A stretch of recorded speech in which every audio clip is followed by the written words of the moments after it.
বন্ধুরা শোল মাছের আজকে মাখা মাখা করব। দেখুন আমি হলুদ লবণ দিয়ে মাছগুলো অর্ধেকটা ছেড়ে দিয়েছি, এগুলো বাদ বাকি মাছগুলো ছেড়ে দিচ্ছি। খুব সুন্দর করে ভেজে নেব। কি বানাচ্ছ এটা? শোল মাছের মাখা? হ্যাঁ, শোল মাছের কারি।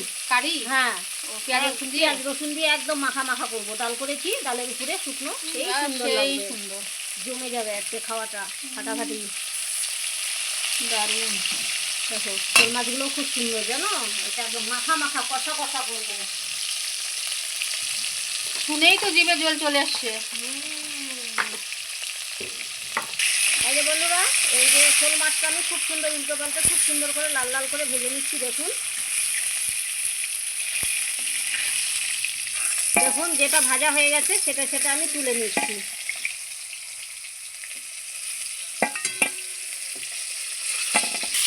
বন্ধুরা এই যে মাছগুলো আমার ভাজা হয়ে গেছে, খুব সুন্দর করে নামিয়ে নিলাম। এই দেখুন খুব সুন্দর লাল লাল করে ভেজে নিয়েছি। তেলে আমি একটু জিরা ফোড়ন দিয়ে দিলাম, আর এদিকে আমি মশলাটা দিয়ে দিচ্ছি। এর মধ্যে আছে আদা, শুকনো লঙ্কা, পেঁয়াজ, রসুন কয়েক কোয়া। দেখুন হ্যাঁ, ওই তো শুকনো লঙ্কা, আদা, জিরা, পেঁয়াজ আর হচ্ছে কয়েকটা রসুনের কোয়া দিয়েছি, দিয়ে খুব সুন্দর করে পেস্ট করে নিয়েছি। এই মশলাটাকে এখন আমি খুব সুন্দর করে ভেজে নেব। একটু লবণ হলুদ দিয়ে দেব, একটু লবণ, সঙ্গে একটু হলুদ গুঁড়ো। বাস, মশলাটাকে খুব সুন্দর করে লাল করে একদম কষিয়ে নেব।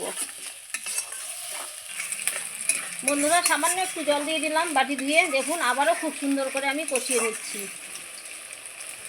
এই মশলাটাকে একদম কষিয়ে কুষিয়ে একদম পুরো তেল ছেড়ে যখন যাবে তখন গ্রেভির জন্য একটু জল দিয়ে দেবো। দেখুন এখন একটু পরিমাণ জল দিয়েছি, ভালো করে সুন্দর করে কষানো হচ্ছে। দেখুন তেল মানে মশলার কালারটাও কত সুন্দর আসছে, তেলটাও ছাড়ছে।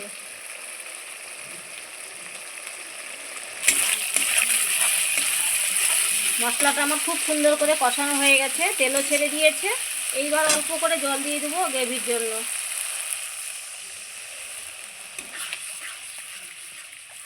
আর একটু জল দেবো, মাছটা সেদ্ধ হবে তো। দেখুন এই জলেই হয়ে যাবে। এইবার আমি মাছগুলো ছেড়ে দেবো।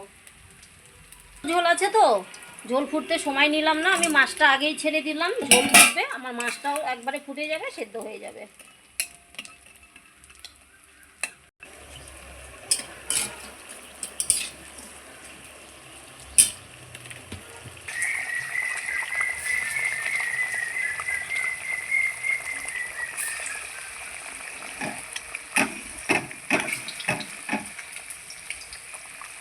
এই যে বন্ধুরা আমার দেখুন এই যে শোল মাছটা কত সুন্দর হয়ে গেছে। দেখুন মাছটাও খুব সুন্দর সেদ্ধ হয়ে গেছে, একদম মাখো মাখো, সেই সুন্দর। এইবার আমি নামিয়ে নেব। নামানোর আগে একটু গরম মশলা দিয়ে দেবো, সানরাইজের গুঁড়ো গরম মশলা দিয়ে দেবো। মিট মশলা ও সানরাইজের মিট মশলা দিয়ে দেবো, খুব সুন্দর লাগে এই শোল মাছের মধ্যে দেবো।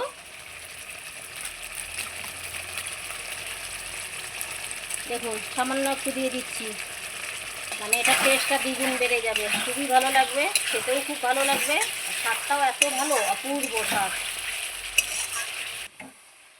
এই যে বন্ধুরা আমি শোল মাছের কালিয়াটা নামিয়ে নিলাম। দেখুন কত সুন্দর হয়েছে। এই যে বন্ধুরা আমি শোল মাছের কালিয়াটা বানিয়ে নিলাম। কীরকম হয়েছে বন্ধুরা অবশ্যই কমেন্টে জানিয়ে দেবেন। আমার রান্না যদি আপনাদের ভালো লেগে থাকে সঙ্গীতা রীতা কিচেনে সাবস্ক্রাইব করবেন, লাইক করবেন, কমেন্ট করবেন। ফেসবুকে যদি দেখে থাকেন ফলো করবেন। বন্ধুরা আর একটা রিকোয়েস্ট, আপনারা আমাদের পাশে থাকুন, সহযোগিতা করুন। আমাদের আপনাদের সহযোগিতা খুব বিশেষ করে দরকার। এইভাবেই পাশে থাকুন।